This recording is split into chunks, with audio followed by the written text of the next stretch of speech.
ഇന്ന് നമുക്ക് ഒരു കൊച്ചു ട്രെയിൻ വിശേഷം ആയാലോ. എൻ്റെ കൂട്ടുകാർക്ക് ഏറ്റവും ഇഷ്ടം ഇൻഫോർമേറ്റീവ് വീഡിയോസൊക്കെ ഇടുന്നതാണ് കേട്ടോ, എനിക്കറിയാം. പക്ഷേ ഇടയ്ക്കൊക്കെ നമുക്ക് കൊച്ചു കൊച്ചു ഇങ്ങനത്തെ വീഡിയോസ് ആവാം അല്ലേ. ഇഷ്ടമുള്ള കൂട്ടുകാർ ലൈക്ക് ഇടുകയും കമൻറ്റ് ചെയ്യുകയും സപ്പോർട്ട് ചെയ്യുകയും ചെയ്യുക. ഇങ്ങനത്തെ വീഡിയോസ് ഇഷ്ടമില്ലാത്തവർ വീഡിയോ സ്കിപ്പ് ചെയ്യുക കേട്ടോ.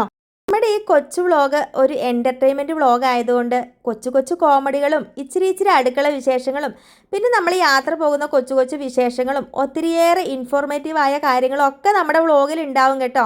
അപ്പോൾ ഓരോ തരത്തിലുള്ള വീഡിയോസ് കണ്ടിട്ട് പിന്നീട് ഇടുന്ന വീഡിയോസ് കാണുമ്പം എൻ്റെ കൂട്ടുകാർ വിചാരിക്കില്ല ഇവളെന്താ ഇങ്ങനത്തെ വീഡിയോസ് ഇടുന്നതെന്ന്.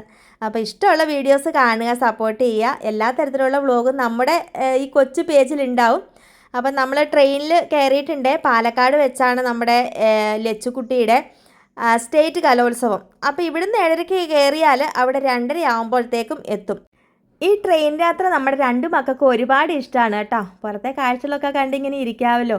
പിന്നെ ഞാൻ ഈ ട്രെയിനിൽ കയറിയിരുന്നപ്പോൾ എൻ്റെ ലച്ചൂസിൻ്റെ ഒരു കമൻറ്റ്, അയ്യോ കുട്ടിയാന ട്രെയിനിൽ കയറിയിരിക്കുന്നതെന്ന്.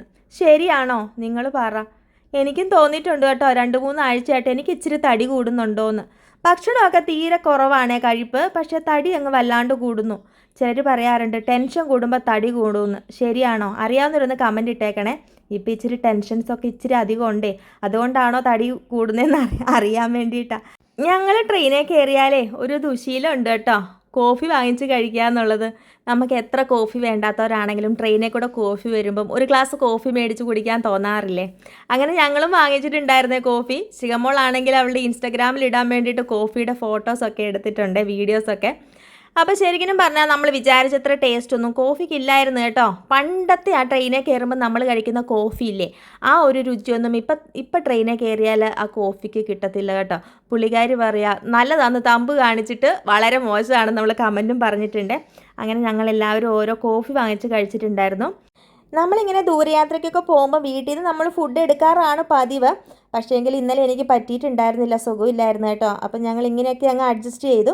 അങ്ങനെ ഞങ്ങളെല്ലാവരും ഓരോ കോഫിയും വാങ്ങി. പിന്നെ നമുക്കതിലെ മുറുക്ക്, നല്ല മുറുക്കും പിന്നെ കടലച്ചും വന്നിട്ടുണ്ടായിരുന്നു കേട്ടോ. പിന്നെ വീട്ടിൽ നിന്ന് കുറച്ച് ചെറുപഴം എടുത്തിട്ടുണ്ടായിരുന്നു. ചെറുപഴവും കടലച്ചും മുറുക്കുമാണ് ഞങ്ങളുടെ രാവിലത്തെ ബ്രേക്ക്ഫാസ്റ്റ്. അപ്പം ഞങ്ങളെല്ലാവരും ഓരോ മുറുക്കും നമ്മുടെ പഴവും ചായയൊക്കെ കുടിച്ചിട്ടുണ്ടായിരുന്നു. നല്ല മുറുക്കായിരുന്നു കേട്ടോ, നല്ല തകർച്ചയുള്ള നല്ല ടേസ്റ്റുള്ള മുറുക്ക്. നമ്മുടെ അച്ചൂസ് കുറച്ച് സമയം കഴിഞ്ഞപ്പോഴത്തേക്കും നമ്മുടെ ബർത്തിലേക്ക് കയറിയിട്ടുണ്ട്. ഈ പൊതിഞ്ഞ് പിടിച്ചേക്കുന്നത് പിന്നെ നമ്മുടെ മുറുക്കാണ് കേട്ടോ. പുള്ളിക്കാരന് ഞാൻ നമ്മുടെ നല്ല കർച്ചീഫിൽ കൊടുത്തതാണെന്ന് വെച്ചാൽ കൈയൊക്കെ അവിടെ ഇവിടെയൊക്കെ പിടിച്ചിട്ട് അഴുക്കായതുകൊണ്ട് അപ്പോൾ കർച്ചീഫിൽ പൊതിഞ്ഞിട്ട് മുറുക്ക് കൊടുത്താണ് കേട്ടോ. പുള്ളിക്കാരൻ അവിടെ ഇരുന്ന് നല്ല മുറുക്കൊക്കെ തിന്നുന്നുണ്ട്. നമ്മുടെ ലച്ചൂസ് കുറച്ച് സമയം കഴിഞ്ഞപ്പോഴത്തേക്ക് ഉറക്കം പിടിച്ചു. ശശിയേട്ടനും അച്ചൂസും മുകളിലും കയറി കിടന്നുറങ്ങി. ഞാനൊന്ന് മയങ്ങി എഴുന്നേറ്റപ്പോഴത്തേക്കേ എൻ്റെ സൈഡിൽ ഇതാണ്ട് ഒരുപാട് താക്കോൽക്കൂട്ടം കൊണ്ട് തൂക്കിയിട്ടിട്ടുണ്ടായിരുന്നു കേട്ടോ. ഭയങ്കര ഭംഗി കാണാൻ വേണ്ടി, നല്ല രസമില്ലേ കാണാൻ വേണ്ടിയിട്ട്. അപ്പോൾ ട്രെയിനിൽ കയറിയാൽ ഇങ്ങനത്തെയൊക്കെ കാഴ്ചകളാണല്ലോ നമുക്ക് കാണാൻ പറ്റുക. കുറച്ച് സമയം കഴിഞ്ഞപ്പോഴത്തേക്കേ നമ്മുടെ അച്ചൂസ് നമ്മുടെ അപ്പുറത്തിരുന്ന ഒരു കൊച്ചുമായിട്ട് ഭയങ്കര കളിയായിരുന്നു കേട്ടോ. ഇതാണ്ട് അപ്പുറത്ത് ഒരു മോളുണ്ട്, ആ മോളുമായിട്ട് ഭയങ്കര കളിയായിരുന്നു. പിന്നെ നമുക്ക് ഈ ട്രെയിൻ യാത്രയിൽ എനിക്ക് ഏറ്റവും ബുദ്ധിമുട്ടായിട്ട് തോന്നിയിട്ടുള്ളത് ബാത്റൂമിൽ പോക്കാണ് കേട്ടോ. നമ്മൾ സാധാരണ വന്ദേ ഭാരതിലൊക്കെ ആണെങ്കിൽ നല്ല വൃത്തിയുണ്ട്, സാധാരണ നമ്മുടെ ട്രെയിനിലൊക്കെ ഭയങ്കര ബുദ്ധിമുട്ടാണ്. പിന്നെ നമ്മൾ എവിടെയെങ്കിലും നിർത്തിയിട്ടൊക്കെയാണ് ബാത്റൂമിൽ പോകുന്നത്. അപ്പോൾ ഇത്രയൊക്കെ ഉണ്ടായിരുന്നുള്ളൂ ട്രെയിൻ വിശേഷം. ഇനി നാളെ നല്ലൊരു വീഡിയോ ആയിട്ട് വീണ്ടും വരാം കേട്ടോ.